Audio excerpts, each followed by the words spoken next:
सूचकांक जारी करने वाला मध्य प्रदेश। मध्य प्रदेश कब? 1995। मानव विकास सूचकांक जो है जिसमें नया डाटा में भारत का रैंक 134, 134 यानी 100।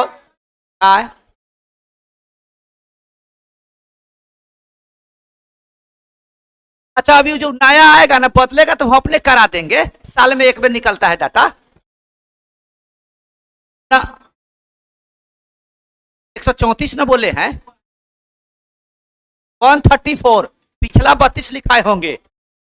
हाँ, हर एक साल में रिपोर्ट आता है वो, ध्यान रखिएगा। तो मानव विकास सूचकांक में नंबर 1 देश कौन है? स्विट्जरलैंड। जबकि भारत का रैंक 134। भारत का रैंक। अभी कॉपी उपी कुछ नहीं देखना है, चुपचाप एकदम पको ध्यानन, पकुला के ध्यान लेखा रहना, बस चुपचाप सुनना है, कॉपी उपी कुछ ध्यान नहीं देना है। हाँ है। तो मानव विकास सूचकांक जो है इसका रिपोर्ट जो है 3 चीज को आधार बांधकर आपको रिपोर्ट जारी किया जाता है। इसका 3 जो आधार होता है जिस पर रैंकिंग किया जाता है वह आधार कौन कौन है? सही है। शिक्षा यानी साक्षरता, प्रति व्यक्ति आय यानी जीडीपी, और जीवन प्रत्याशा अर्थात स्वास्थ्य। ये तीनों को देखकर ही आपको रैंकिंग तैयार किया जाता है। लेकिन मानव विकास सूचकांक किस संस्था द्वारा जारी किया जाता है? यूएनडीपी। सही है आपको, यूएनडीपी का फुल फॉर्म क्या होता है? चंदन कुमार सर का पीडीएफ नहीं आया है, कल वाला नहीं देखे, कल वाला कुछ हो नहीं गया हो।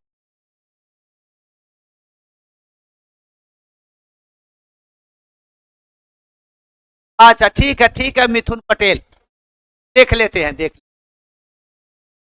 तो आपको United Nations Development Programme UNDP का स्थापना कब किया गया था? 1965। सही है आपको, 1965। और इसका मुख्यालय कहाँ स्थित है? New York, America. सही है आपको, न्यूयॉर्क, अमेरिका।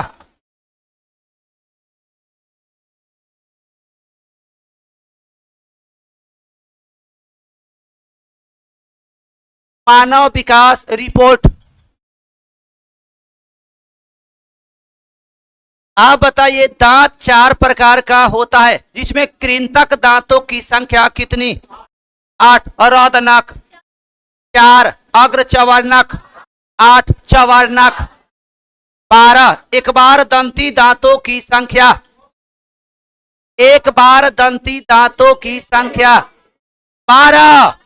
एक बार दंती दांतों की संख्या कहेंगे तो आपको 12। अतुधा का दांत 20 गो, अक्ल का दांत, दांतों की संख्या, पति दांतों का प्रकार 4। सही है आपको, 4।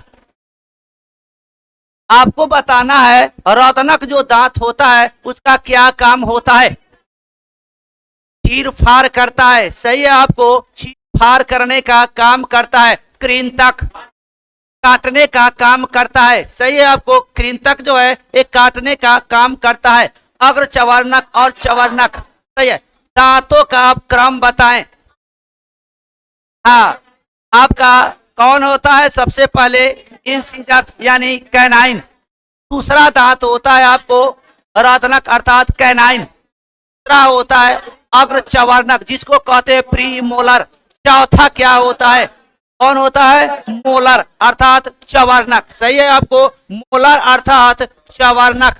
सही है, नहीं आया है अभी तक, आ जाएगा आ जाएगा आ जाएगा। तो दांत में जो चमक होता है वो किसके कारण होता है? एनामिल के कारण। सही है आपको, एनामिल। अगर दांत में अगर एनामिल नष्ट हो जाता है तो दांत भी देखिएगा पीला पीला धब्बा जैसा होने लगता है। मुंह धोते हैं ना डेली, ठीक है। तो दांत का जो बाहरी भाग होता है उसको क्या कहते हैं? एनामिल। दांत का पीछे वाला भाग पल्प। दांत का पीछे वाला भाग जो होता है आपको क्या होता है? पल्प। सबसे पीछे वाला भाग पल्प, पल्प से थोड़ा आगे डेंटाइन या डेंटिन, और सबसे आगे वाला भाग एनामिल। दांत का ऊपर वाला भाग कौन? क्राउन। दांत का ऊपर वाला भाग कहेंगे तो क्राउन, और दांत का नीचा वाला भाग मूल यानी रूट यानी जड़, मूल यानी रूट यानी जड़, नीचा। सही है। कौन सा दांत बच्चा में नहीं होता है? प्रीमोलर। हाथी का जो दांत होता है तो कौन सा दांत का प्रकार होता है? कृंतक। किसका होता है? दूसरा कृंतक होता है। क्या होता है? दूसरा कृंतक। अक्ल का जो दांत होता है, अक्ल का दांत, तो कौन सा दांत का प्रकार होता है? मोलर अर्थात चवर्णक। सही है, मोलर अर्थात चवर्णक। सही है। दांत को मजबूत करने के लिए कौन चीज खाएंगे, प्रयोग करेंगे? कैल्शियम। दंत क्षरण को कम करने के लिए या बचाने के लिए किसका प्रयोग करेंगे? फ्लोराइड अर्थात फ्लोरीन। सही है, फ्लोरीन अर्थात फ्लोराइड। दांत या हड्डी में जो फास्फोरस यानी जो कैल्शियम होता है वह किस रूप में होता है? कैल्शियम फॉस्फेट के रूप में। सही है, आपको कैल्शियम फॉस्फेट के, गलती करना एक और टॉपिक क्या है? ओ परमाणु रक्षा, इंसुलिन।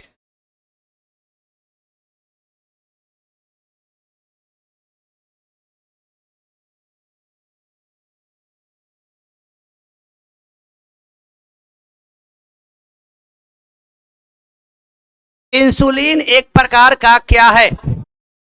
सही है, पेप्टाइड हार्मोन है। इंसुलिन की अधिकता से कौन सा रोग होता है? हाइपोग्लाइसीमिया। सही है, आपको हाइपोग्लाइसीमिया। लेकिन इंसुलिन का कमी से कौन सा रोग होता है? डायबिटीज अर्थात मधुमेह। इंसुलिन का स्राव कहां से होता है? अग्नाशय। अग्नाशय के किस सेल से स्रावित? बीटा सेल्स के किस दीपिका से? लैंगर हैंस दीपिका। सबसे पहले इंसुलिन का किस पर आपको इंसुलिन निकाला गया था? किसको? बैल से। सबसे पहले इंसुलिन निकाला गया था बैल से, जिसका नाम था बिभोइन। बिभोइन इंसुलिन। दूसरा जानवर सुअर। सुअर से जो इंसुलिन निकाला गया पोर्सिलिन। सही है, आपको पोर्सिलिन। इंसुलिन का खोज कौन किया था?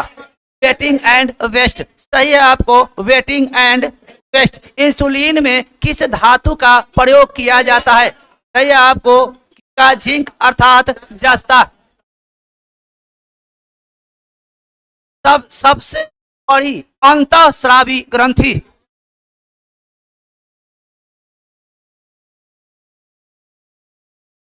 थायराइड ग्रंथि। अभी तक ये वो गड़बड़ हुआ है, ध्यान रखिए। वो आपको बुलबुलाए हैं तब कार ग्रंथि आप लोग डेरा पर ठीक से नहीं देखे हैं। ये अपन ग्रंथि टोल लेते हैं, बस टेक लेते हैं। ठीक है तो ठीक है, कॉपी देखना है। ठीक है, हाँ। तो सबसे बड़ी अंतःस्रावी ग्रंथि कहेंगे आपका कौन? तो थायराइड ग्रंथि। सही है, थायराइड ग्रंथि सबसे बड़ी ग्रंथि। पर सबसे बड़ी दूसरी ग्रंथि अग्नाशय। सबसे छोटी ग्रंथि पीनियल ग्रंथि। सही है, आपको पीनियल ग्रंथि। दूसरी सबसे छोटी पीयूष ग्रंथि। पीनियल ग्रंथि कहाँ होता है? मस्तिष्क में। पीयूष ग्रंथि कहाँ होता है? मस्तिष्क में। सबसे बड़ी पीछे देख रहे, बाप रे बाप। आज के डेट में जे लड़का नहीं पढ़ता है, उस लड़का के बियाह हो रहा है। ये बात आप समझ जाइए। ओ हो गया है, कह रहे काहे नहीं, हो गया है, तब तक कोई दिक्कत नहीं है, ठीक है। ध्यान देना है। ये लड़का से पूछता है लड़की वाला, लड़का क्या करता? पढ़ता है, लगता है आतंकवादी हो। तो जब ये लोग गार्जियन कहता कि अभी पढ़ रहा है, तो अभी पढ़िए रहा है। ठीक, हम फिर बाद में आएंगे। तो शादी हो गया तो उसको तो कोई टेंशन ही नहीं है। हाँ तो हाँ ना ना, भारतीय नारी में अलग, विदेशिया नारी में और भारतीय नारी में दोनों में अंतर है। मर जाएगी मर जाएगी, लेकिन पति के प्रतिष्ठा से कभी नहीं खेल सकती ना। अच्छा चलिए। अब देखिए तो बात सही है, भारत में भी कुछ इस तरह के घटना घटती है, तो पश्चिमी सभ्यता का हवा हम लोग को भी लग गया है ना। आइएगा, अब उस अनुसार से तो पति भी नहीं है तो ना। तो आप बताइए, अगर पति का फर्ज अगर आप नहीं निभाइएगा तो पत्नी भी अपना फर्ज निभा पाएगी? तो हाँ, सुनिएगा सुनिएगा सुनिएगा, एक कल एक हम वीडियो देखे, कोई शेयर किया था, और वो पत्नी कह रही थी कि हम नहीं रहेंगे, हम जा रहे हैं रक्षाबंधन में, और पति कहा कि हम नहीं कहें तो काहे तुम जाती हो। तो उसका क्या नाम है कि आप कहिए न कहिए, उससे हमको मतलब नहीं है, लेकिन भाई की हम राखी बांधवे करेंगे। और दोनों में मतलब खींचातानी हो रहा था। हाँ, तो खींचातानी हो रहा था कि तुम मत जाओ, कह रही थी हम जाएंगे। तो दूसरा एगो आदमी आके कहता है, पत्नी के तुम काहे ऐसे बोल रहा है। अब कालर पकड़ लिया उसके पति का, तो उधर से पत्नी आ रहा के जो कालर पकड़ा उसको 2 थप्पड़, हमारे पति को तुम कालर पकड़। वो आप लोग भी देखे हैं। फिर अपना नहीं गई वहां रक्षाबंधन में, फिर बुला के पति के घरे ले आई। ये भारतीय नारी का है। और विदेश में रहता था, ठीक है बढ़िया तरह से पिटिए इसको, हम आ रहे हैं। आइएगा, तो सबसे देखिएगा, त्रिनेत्र किसको कहा जाता है? पीनियल ग्रंथि को आपको त्रिनेत्र कहा जाता है। सही है, आपको त्रिनेत्र। उसके बाद जो है जैविक घड़ी या बायोलॉजिकल क्लॉक किसको कहा जाता है? पीनियल ग्रंथि को कहा जाता है। मास्टर ग्लैंड किसको कहा जाता है? पीयूष ग्रंथि या पिट्यूटरी ग्लैंड को। हाइपोथैलेमस ग्रंथि कहाँ होता है? मस्तिष्क में। थाइमस ग्रंथि कहाँ होता है? छाती में। उसके बाद थैलेमस ग्रंथि कहाँ होता है? मस्तिष्क में। सही है, आपको मस्तिष्क में। क्या बताइए, थैलेमस ग्रंथि का क्या काम है? ठंडा, गर्म और दर्द इस सब को यह एहसास कराता है। थाइमस ग्रंथि का क्या काम है?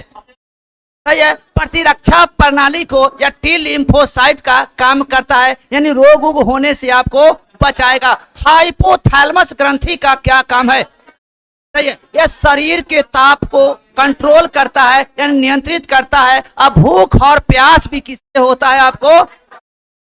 टरो और उरो हार्मोन किसको कहा जाता है? एड्रिनल ग्लैंड को। एड्रिनल ग्लैंड को ही आपको अधिवृक्क ग्रंथि कहा जाता है। सही है, आपको लरो और उरो यानी फाइट एंड फ्लाइट हार्मोन के नाम से जाना जाता है। दूध ग्रंथि किसको कहा जाता है? पीयूष ग्रंथि को। सही है, आपको पीयूष ग्रंथि को कहा जाता है। एक ऐसी ग्रंथि का नाम बताए जो पूर्ण पाचक रस का काम करता है। पैनक्रियाज अर्थात अग्नाशय। सही है, पैनक्रियाज अर्थात अग्नाशय। एक ऐसी ग्रंथि का नाम बताए जो एंजाइम और हार्मोन दोनों स्राव करता है। अग्नाशय। सही है, आपको अग्नाशय। और अग्नाशय को ही आपको पैनक्रियाज कहा जाता है।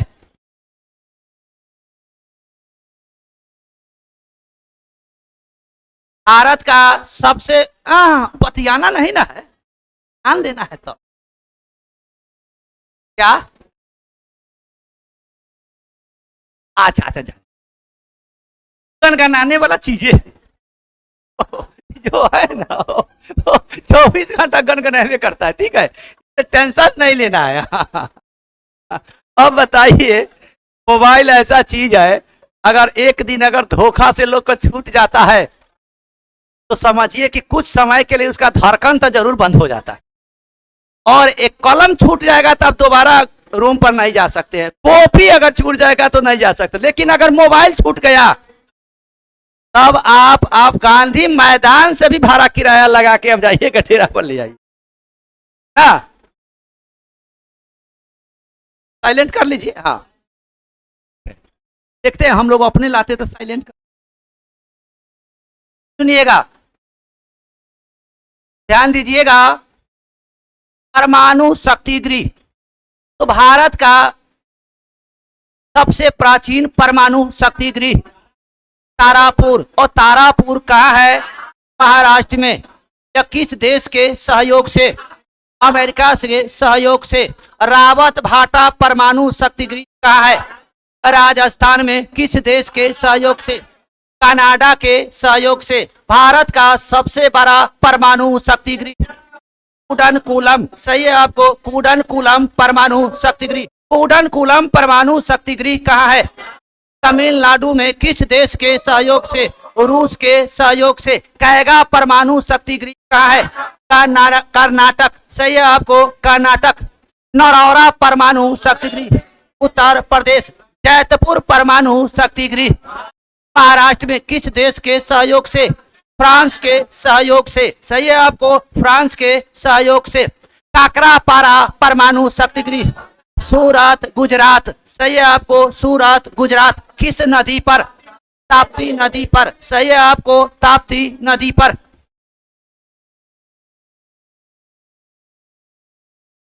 अपोलो 11 लिखाए थे क्या? परमाणु वाला लिखाए थे? ठीक है, ठीक। भारत में अब तक भारत कितना बार परमाणु परीक्षण किया है? 2 बार, सही है आपको, 2 बार। कब कब? 18 मई 1974 पहला परमाणु परीक्षण हुआ था, 18 मई 1974। आप लोग आंसर बोल के चुप जाइएगा। 18 मई 1975 दूसरा परमाणु परीक्षण, सही है। 11 मई और 13 मई, 11 मई और 13 मई, और दोनों का ईस्वी है 1998। भारत पहला बार जो परमाणु परीक्षण किया था, उस समय देश का प्रधानमंत्री कौन था? इंदिरा गांधी। उसमें ईंधन के रूप में किसका प्रयोग किया गया था? प्लूटोनियम का, सही है आपको, प्लूटोनियम का। तो उसका लोगो क्या था? स्माइलिंग बुद्धा, सही है आपको, स्माइलिंग बुद्धा। 1974 में भारत कितना परमाणु परीक्षण किया था? 1। कितना किया था आपको? 1। पीछे से ढेर आ रहा है। 1, सही है आपको। और अब तक भारत कितना परमाणु परीक्षण कर चुका है? कितना? 6। 1974 में 1 और 1998 में 5। 3 गो 11 मई के और 2 गो 13 मई के। टोटल मिलाकर 6 परमाणु परीक्षण किया था। भारत परमाणु परीक्षण करने वाला दुनिया का कौन सा देश है? 6ठा देश है, सही है आपको, 6ठा देश। परमाणु जो बम होता है वह किस सिद्धांत पर कार्य करता है? नाभिकीय विखंडन पर, सही है आपको, नाभिकीय विखंडन। यांत्रिक की अयांत्रिक? अयांत्रिक, सही है आपको, अयांत्रिक। आपको बताना है भारत अब तक 3 बार चंद्रयान आपको छोड़ दिया है, लॉन्च कर दिया है। तो भारत पहला चंद्रयान कब लॉन्च किया था? 22 अक्टूबर 2008, सही है, 22 अक्टूबर 2008। किसके सहयोग से? इसरो के सहयोग से, सही है आपको, इसरो के सहयोग से। उस समय इसरो का अध्यक्ष कौन था? जी माधवन नायर, सही है आपको, जी माधवन नायर। तो अब बताइए उस समय जो अंतरिक्ष यान जो छोड़ा गया था चंद्रमा पर, उसका यान का क्या नाम था? सही है, PSLV 11, PSLV 11, सही है। चंद्रयान 2 कब लॉन्च किया गया था? कब? सही है, 22 अक्टूबर और 22 जुलाई 2019, सही है। दूसरा चंद्रयान जो छोड़ा गया था 22 जुलाई 2019, उसका यान का क्या नाम था? SLV मार्क 3, वही MK3, सही है। GSLV मार्क 3, सही है, GSLV मार्क 3। गुड। किस संस्था के सहयोग से? तो दूसरा चंद्रयान में भारत के इसरो का अध्यक्ष कौन था? के सीवान, सही है आपको, के सीवान, जिसको रॉकेट मैन ऑफ इंडिया के नाम से जाना जाता है। रॉकेट मैन ऑफ इंडिया के नाम से किसको जाना जाता है? आपको के सीवान, सही है आपको, के सीवान। अंतरिक्ष पर चंद्रमा पर यान भेजने वाला भारत दुनिया का कौन सा देश है? चौथा। चंद्रमा के दक्षिणी ध्रुव पर यान भेजने वाला दुनिया का कौन देश है? भारत पहला, यानी चंद्रमा पर भेजने वाला चौथा, और चंद्रमा के दक्षिणी ध्रुव पर भेजने वाला दुनिया का पहला देश हो गया है कौन? भारत। तो चंद्रयान 3 जो है कब लॉन्च किया गया? सही है, कब? आपको आ जाइए, कब? आपको 14 जुलाई 2023। सही है आपको 14 जुलाई 2023। लेकिन चंद्रयान 3 चंद्रमा के उस पर उतरा कब? 23 अगस्त 2023। सही है 23 अगस्त 2023। इसलिए 23 अगस्त को किस दिवस के रूप में मनाया जाता है? राष्ट्रीय अंतरिक्ष दिवस। 23 अगस्त को राष्ट्रीय अंतरिक्ष दिवस के रूप में मनाना शुरू कर दिया गया। चंद्रयान 3 के रॉकेट का भारतीय नाम क्या था? LVM-3M4। सही है LVM-3M4। LVM-3M4 यह चंद्रयान 3 के रॉकेट का नाम था। इसका भारत अपना नाम क्या दिया था? सही है आपको बाहुबली। क्या नाम था आपको? बाहुबली। चंद्रयान 3 जहां लॉन्च किया चंद्रमा के जिस भाग पर, उसका भारत क्या नाम दिया? हाँ सही है शिव शक्ति पॉइंट। क्या नाम दिया था? शिव शक्ति पॉइंट। लेकिन चंद्रयान 2 जो क्रैश किया था उसका नाम, हमारे बोलने के बाद बोलिएगा आंसर, ठीक है।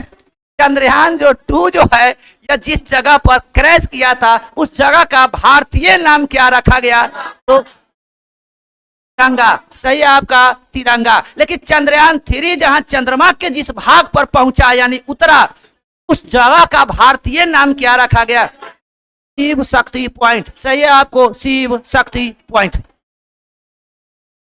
तो चंद्रयान 3 के समय या वर्तमान में भी इसरो का अध्यक्ष कौन है? कौन? एस सोमनाथ। सही है आपको एस सोमनाथ। एस सोमनाथ। लेकिन चंद्रयान 3 में लैंडर का क्या नाम था? विक्रम। चंद्रयान 3 में जो लैंडर था उस लैंडर का भारत क्या नाम दिया था? विक्रम। और रोवर का क्या नाम था? प्रज्ञान। रोवर का नाम प्रज्ञान था और लैंडर का नाम विक्रम था। ठीक है ठीक।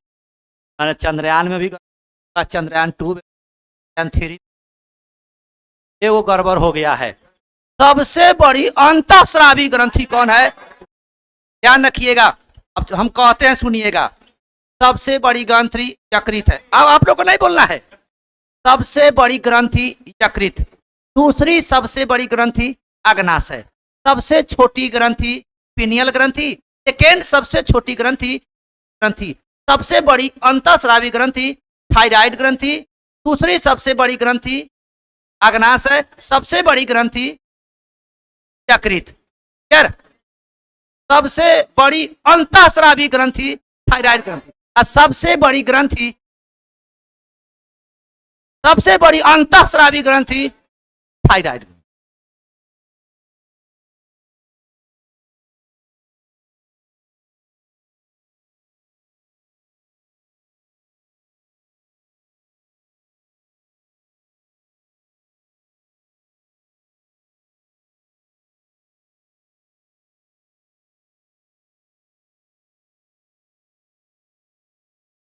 ओ करेंट है। ये तो करेंट था, हम लिखबे नहीं। ओ, अच्छा शुक्रवार अथी शुक्रवार ना है तो शुक्रवार में करेंटे है क्या हुआ है सिलेबस में?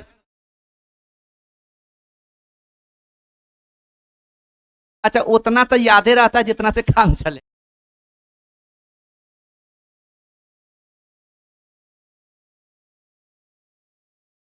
हाँ, 500 1000 करेंट हमारा 24 घंटा याद रहता है।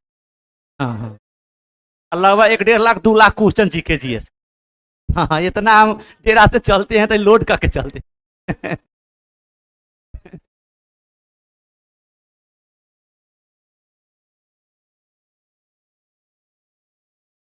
आते हैं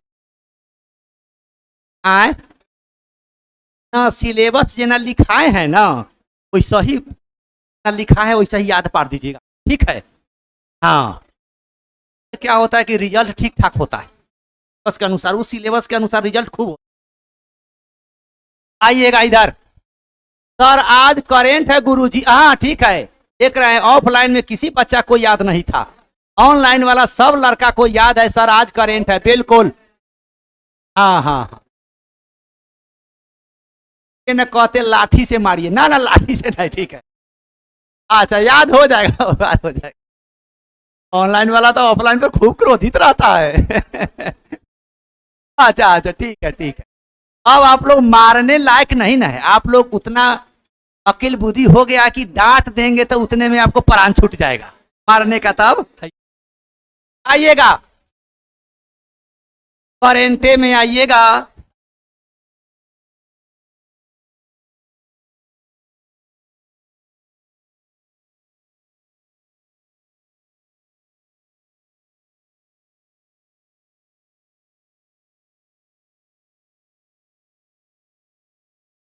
नई शिक्षा नीति 2020 का लक्ष्य कब तक है? 2030 तक। यानी नई शिक्षा नीति 2020 तक सभी राज्य को अपना लेना है? हाँ। से उदास है लड़का सब का है?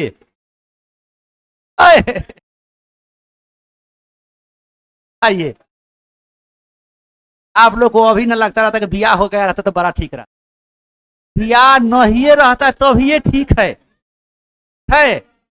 ओकरा बाद बिंदास जिंदगी अब जीजिएगा अगर शादी ब्याह नहीं है। और ना तो शादी ब्याह हो तो घुट घुट के मरते रहिए। हाँ हाँ है। आए? नई शिक्षा नीति 2020 का पैटर्न 5+3+3+, यानी नई शिक्षा नीति का पैटर्न क्या है? 5+3+3, 5, 3, 8, 3, 11, 4, 15। नई शिक्षा नीति, नई शिक्षा नीति 2020 का विरोध करने वाला प्रथम राज्य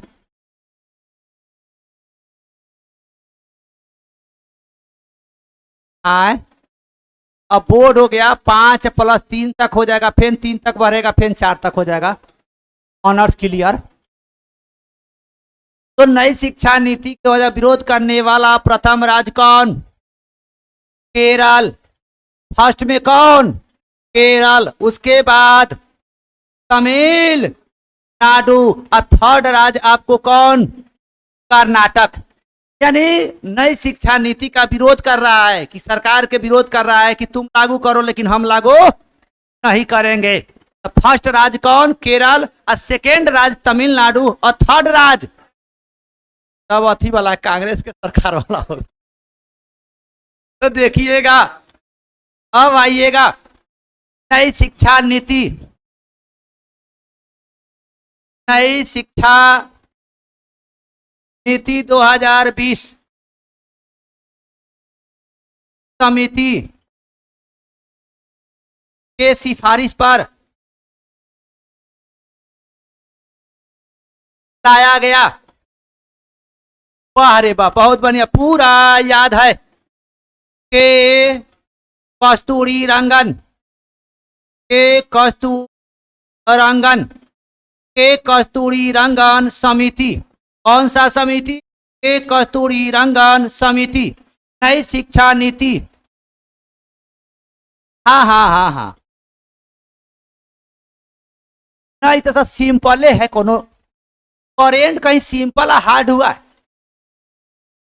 तो हार्ड हो सिंपल हो, तो भी बदलाव हुआ है बस उसको पूरा। 500 अगर करेंट अगर आपको पकड़ है तो 10 गो में 8 को मार दीजिए, लेकिन कौन करेंट पढ़ना है ये होना जरूरी। तो 500 क्वेश्चन तो बहुत हो गया। आए? हाँ, अब को पूछता है तो दोस्तों को पढ़ के जाइएगा तो थोड़ी लड़ जाएगा। के लिए 500। पहले तो करेंट बड़ा कम पूछता था, नहीं ये पूछता था, लेकिन बस ऐसा कर। हाँ, आगे बढ़े तो कॉकिस समिति के सिफारिश पत्र के कस्तूरी रंगन समिति। अब आइएगा नई शिक्षा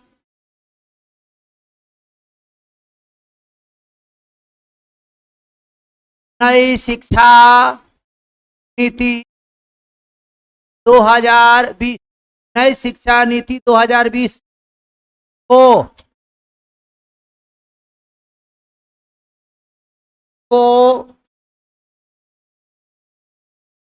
आधिकारिक नई शिक्षा नीति 2020 को आधिकारिक रूप से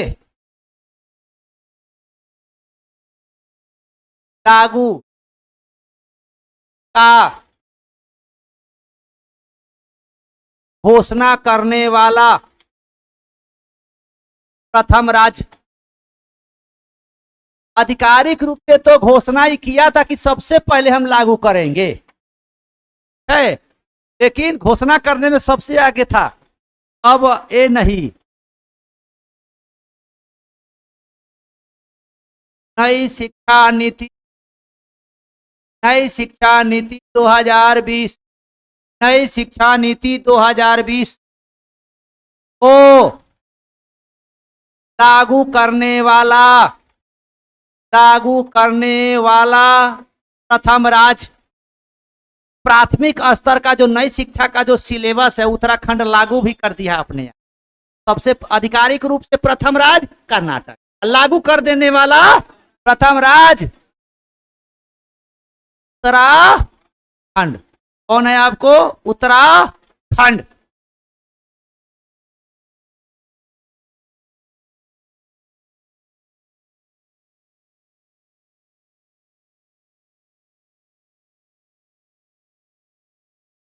अब तक नई शिक्षा नीति 3 बार आ गया है, 1968, 1986, 2020।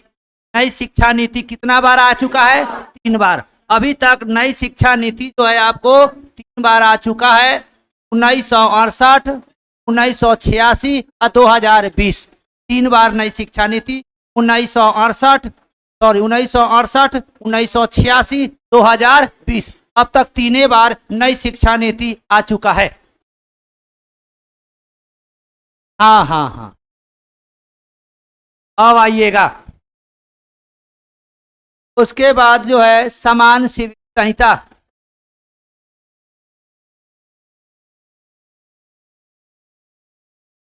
समान सिविल संहिता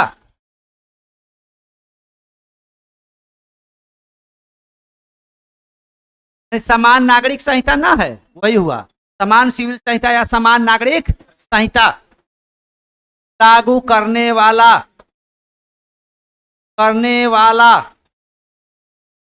प्रथम राज्य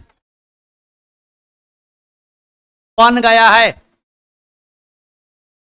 ऐसे सबसे पहले गोवा में लागू था, पुर्तगाली के समय, पुर्तगालिये के समय। लेकिन नया में सबसे पहले आपका राज्य अपने यहां लागू कर दिया है। कौन? उत्तराखंड। कौन है आपको? उत्तराखंड।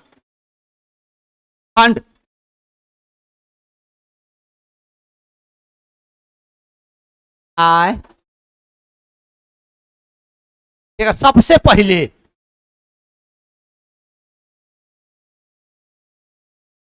करंट में तो पूछेगा तो करना चाहिए।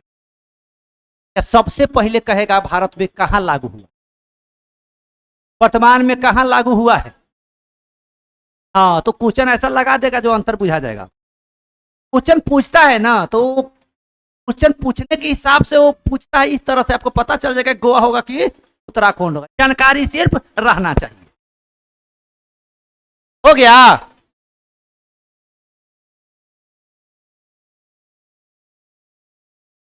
8 नंबर में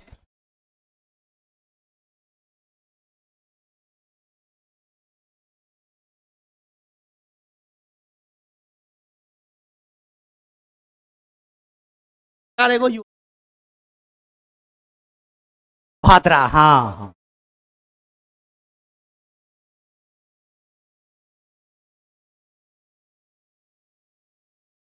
भाद्रा योजना कौन सा राज्य शुरू किया है?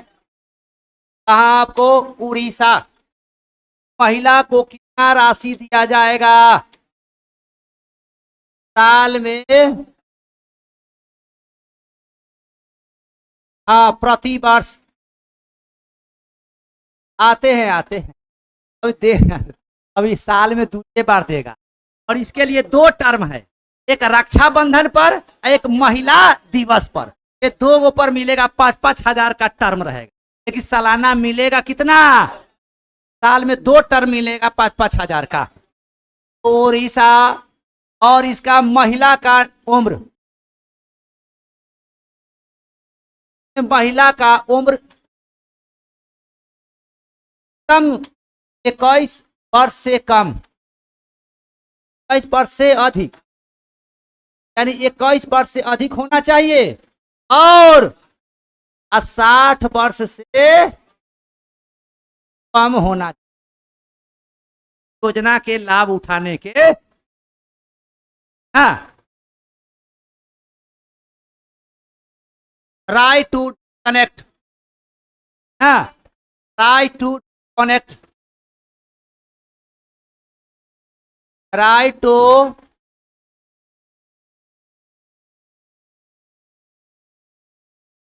कनेक्ट, राइट टू कनेक्ट लागू करने वाला प्रथम देश। यानी इसका अर्थ हुआ कंपनी कंपनी समय पर भी काम करवाता है, और घर पर भी कर्मचारी से क्या करता है, मोबाइल के माध्यम से, लैपटॉप के माध्यम से ईमेल, मैसेज, ये सभी भेजने के लिए आपको वह हमारे घर पर भी है, तो आप काम करते रहिए, चैन नहीं है। तो कहने का अर्थ कि अब मजबूरी है, न करेगा तो हटाइए देगा। तो ऐसे तो सबसे पहले फ्रांस लाया था, तो प्राइवेट सेक्टर में, हाँ, लेकिन यहाँ कानून सरकार लागू कर दिया, कानूनी रूप से पूरे ऑस्ट्रेलिया में लागू किया है। तो फ्रांस में लागू किया था निजी प्राइवेट सेक्टर में, लेकिन अगर सरकारी स्तर पर कहेंगे तो दुनिया का पहला देश हो गया कौन?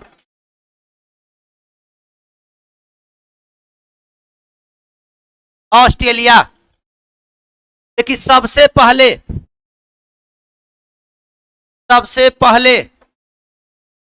लाया था कौन? फ्रांस, 2017 में,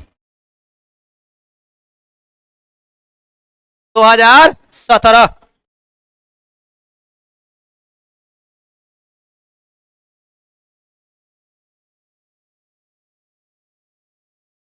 से सर हमको 2-3 को याद भी था बाहर, बहुत बढ़िया। चलिए,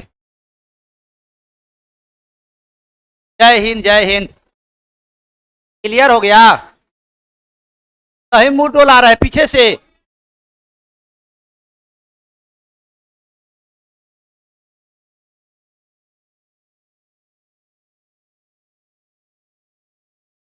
भीम ऐप का भारतीय भीम ऐप का प्रयोग करने वाला प्रथम देश कौन? भूटान। कौन है आपको? भूटान।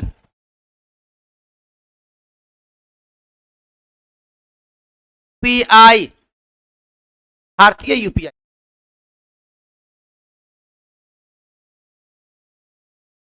भारतीय पीआई का प्रयोग करने वाला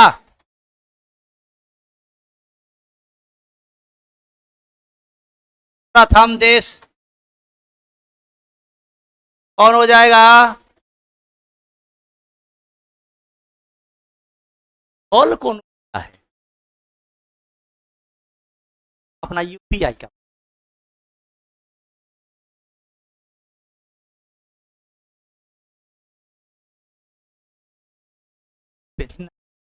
और अच्छा सौदा।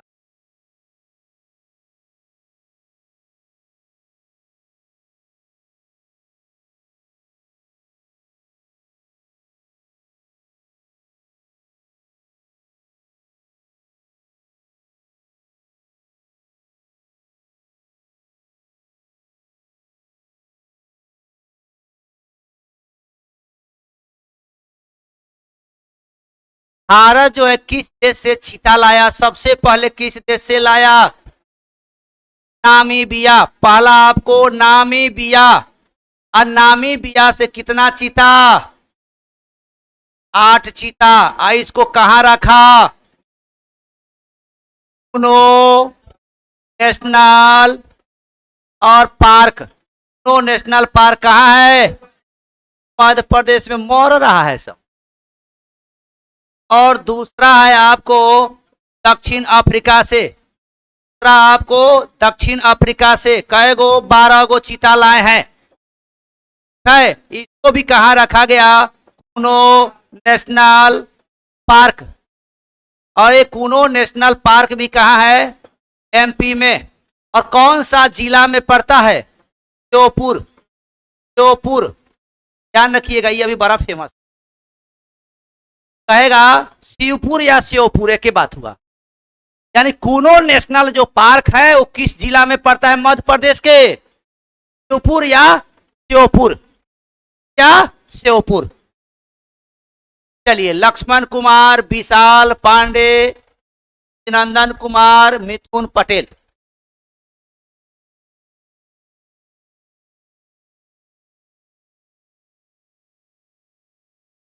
क्लियर? क्या हटाते हैं? लेकिन सबसे पहले लाने के लिए समझौता भारत किया था श्रीलंका से ना। सबसे पहले श्रीलंका से समझौता किया था। लेकिन श्रीलंका नहीं, ईरान से सबसे पहले समझौता किया था भारत ईरान से। लेकिन ईरान कह दिया, वही एक ऐसा जो ही है, बाघ जो है ना, श्रीलंका में बाघे नहीं है। तो सबसे पहले समझौता भारत किस देश से किया? ईरान से। लेकिन ईरान वहां कंडीशन धर दिया, रख दिया कि हम जितना चीता देंगे उतना आपको बाघ देना होगा ना। तो ये तो संभव था नहीं। भले आदमी हम भेज सकते हैं यहां से, आदमी ज्यादा है, लेकिन बाघ नहीं भेज सकता है सरकार। तो कहा कि नहीं, समझौता नहीं हुआ। तब जाके सबसे पहले समझौता कहेंगे तो किससे? ईरान से। लेकिन लाया गया किससे? फर्स्ट नामीबिया, सेकेंड दक्षिण अफ्रीका से। हाँ, मैं तो लगभग 4-5 को मर गया। कुछ तो किडनी वाला पेशेंट था, मैंने शुरू से वो रोगिया है आया था यहाँ। सासा सासा।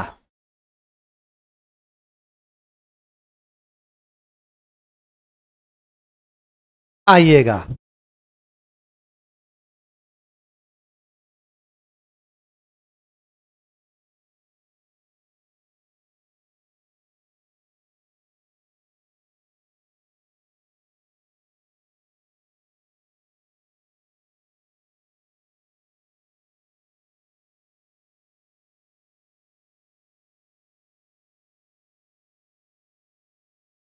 नाटो में कुल सदस्य है 32। तो 32वां कौन है? 10। और 31वां कौन है? फिनलैंड। 31वां कौन है आपको? फिनलैंड।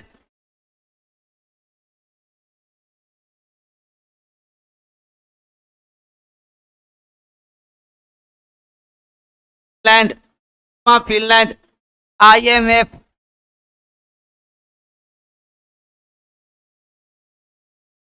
कुल सदस्य कितना है? 190। 190वां देश कौन है? अंडोरा।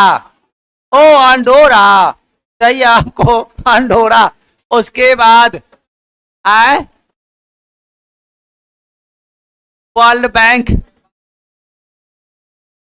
कुल सदस्य। डोरा माने होता है किसी का, नहीं होता प्रचार करना, आला मचाना। वर्ल्ड बैंक में कुल कितना सदस्य है? 189। और ये 89 कौन है? नॉर्वे नहीं, नौरू। कौन है आपको? नौरू।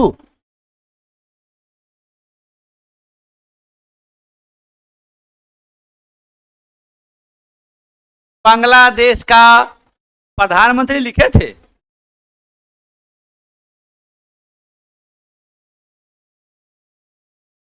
यूएनओ को भी लिख लीजिए, तब जाके ठीक। भी 4 गो हो जाए। पूछता है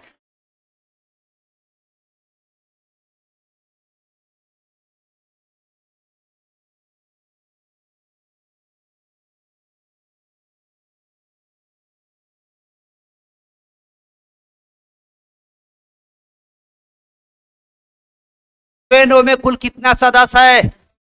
193। दक्षिणी सूडान सही है आपको, दक्षिणी सूडान।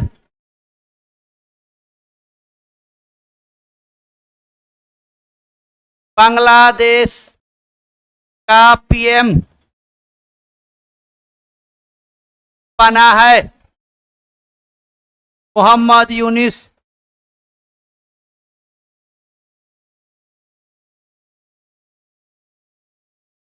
नहीं बोलता, वो बोलता है वहां हिंदू सबके मार रहा है लेकिन साइलेंट।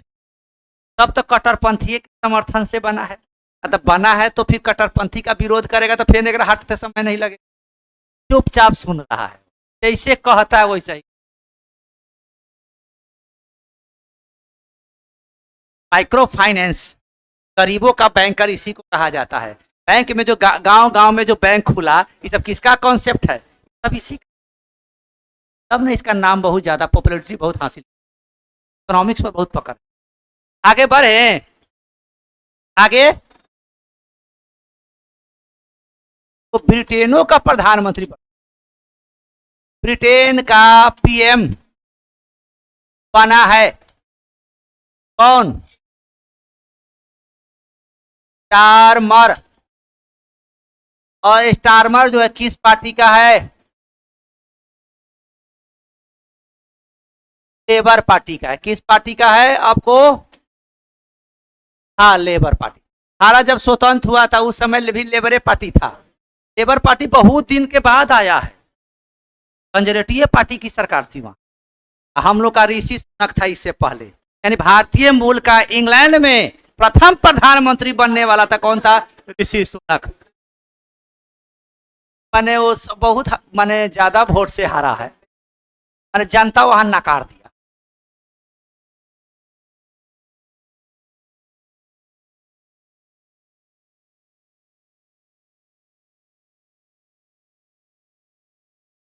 आए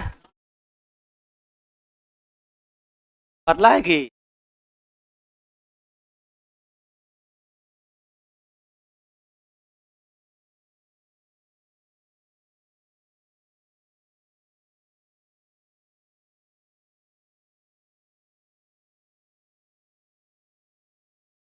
आज बार के जो लिखा गया ना, क्रीम टाइप के होना, टाइप के होना चाहिए कि एग्जाम में 10 गो है तो 8 गो आंसर इस टॉपिक से रहना चाहिए। ऐसे तो डेली लाखों करोड़ों बनता है।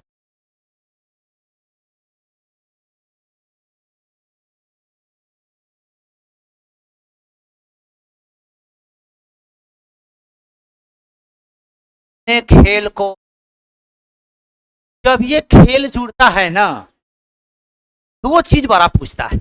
भारत का रैंक, भारत कितना पदक जीता, भारत का खिलाड़ी कौन खेल में कितना मीटर में कौन सा पदक जीता, ये वीवीआई हो जाता। थीम वीवीआई हो जाता कि थीम क्या था ना, प्रारंभिक ध्वजवाहक, समापन ध्वजवाहक ना, लीडर किसी में कौन किया, ये सब बन जाता। तब तो आप लोग को ओलंपिक में शायद लिखाए हैं ना, हाँ, सब लिखाने की जरूरी नहीं लगी। पेरिस ओलंपिक में कितने खेल को तोड़ा गया है ना? 4। कौन कौन? क्लाइंबिंग, सर्फिंग, बोर्डिंग और ब्रेकिंग, ब्रेकिंग डांस, यही 4 खेल को जो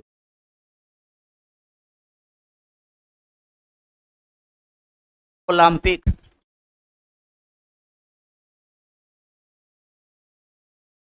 में खेल, पेरिस ओलंपिक में खेल को हटा दिया गया है। हाँ, 3 ध्यान रखिए। कौन? 3। कौन कौन? कराटे, हाँ बेसबॉल और सॉफ्ट बॉल।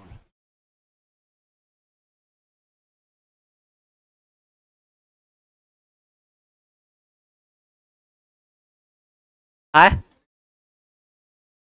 जो कौन हो गया है? सतीश कुमार।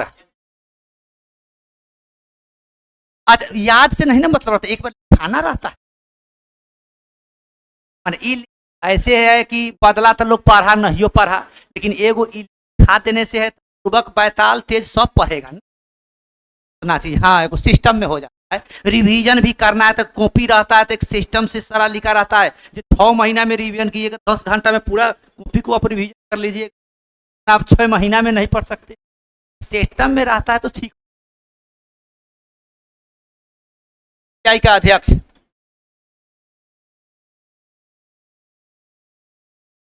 ओ अच्छा है, जैसा के ऊपर तक पैरवी है। कौन?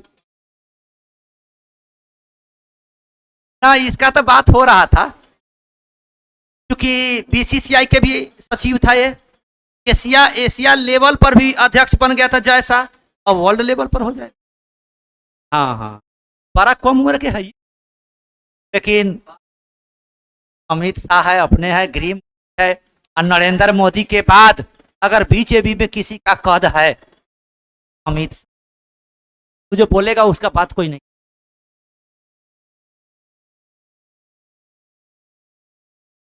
क्या का ध्यान है ना, बदल दिया है।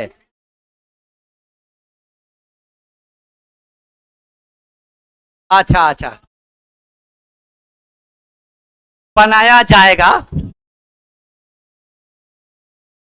हाँ वो तो बीसीसीआई का अध्यक्ष बनेगा कौन? रोहन जेटली।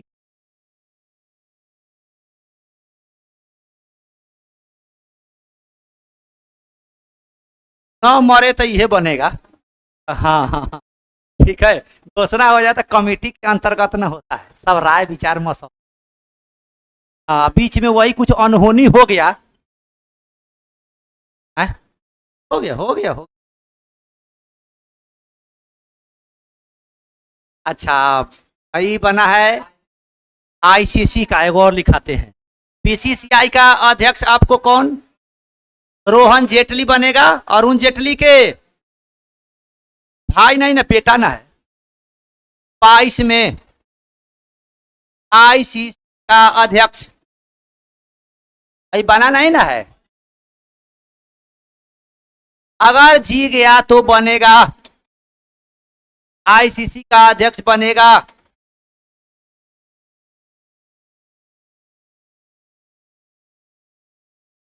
रेलवे का, रेलवे मंत्रालय नहीं बदला है, रेलवे का सीईओ बदला है, सतीश कुमार।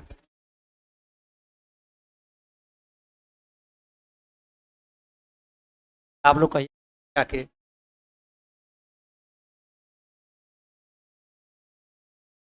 भारतीय रेलवे बोर्ड का जो कौन है? सतीश कुमार। रेलवे मंत्री कौन है? अश्विनी वैष्णव। तो चेंज नहीं है, अश्विनी वैष्णव। और रेलवे बोर्ड के अध्यक्ष देखिएगा आमतौर पर 2-3 बार जो होता है रेलवे का सीईओ या अध्यक्ष दोनों एमडी उमडी सब यही है, ध्यान रखिएगा। सीईओ अध्यक्ष या एमडी कहे, ठीक है। कौन? सतीश कुमार। रेलवे बोर्ड का अध्यक्ष कौन बन गया है? रेलवे बोर्ड का अध्यक्ष या सीईओ या एमडी कौन है आपको? सतीश कुमार। जबकि रेलवे मंत्रालय किसके हाथ में है? अश्विनी वैष्णव। किसके यहाँ मंत्रालय? अश्विनी वैष्णव। अब बोलिए शनिवार के कल आना है, कल आने वाला में हाथ उठाइए, एक एक हाथ। आप नहीं आइएगा, आना है, हाथ उठाना ऐसे तो ठीक है ठीक है ठीक है। हाँ हाँ, कल जो है आपको ध्यान रखिएगा, एक 2 सितंबर से एक जीके जीएस का टेस्ट का बैच आ रहा है। 2 सितंबर से डुसेंट क्विज क्लास होने के बाद आपका वो भी आपका 12:15 से वो आपको शुरू कर दिया जाएगा। ठीक है, इसका ऑफलाइन तो चलिए रहा था, ऑनलाइन भी उसको ला दिया गया है। ठीक है, हाँ 2 सितंबर। ऐसे ऑनलाइन में अंकुश सर ऑफिशियल पर जाइएगा, अब बैच नंबर है 58, 58 है। बहुत बच्चा है नहीं आने का मन रहता था ऑनलाइन देख लेगा, बहुत बच्चा है कि आकर अपना करना चाहता है तो आकर कर लेगा। ठीक है, तो आज यहीं तक, जय हिंद।